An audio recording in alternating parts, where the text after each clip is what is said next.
আবু সাঈদ হত্যা মামলার আজকে শুধুমাত্র দুইজন, যেটা প্রধানতম আমরা 1-2 নম্বরে এজাহারে উল্লেখ করেছি, তাদেরকে গ্রেপ্তার করা হয়েছে। তাদের রিমান্ডে আমরা চেয়েছি এবং বিজ্ঞ আদালত সেটা রিমান্ড দিয়েছেন।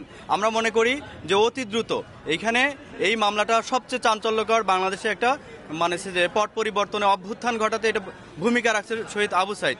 ফলে এই মামলার দুজন আসামি নয়, মানে প্রত্যেকটা আসামি, আজকে যে দুজন স্বীকারোক্তিমূলক অনেকটা জবানবন্দি দিয়েছে বিজ্ঞ আদালতে, যে প্রত্যেকে এখানে অনেকটা যুক্ত ছিলেন ও ঊর্ধ্বতন কর্তৃপক্ষের নির্দেশে তারা মানে যে এই গুলিটা করেছেন।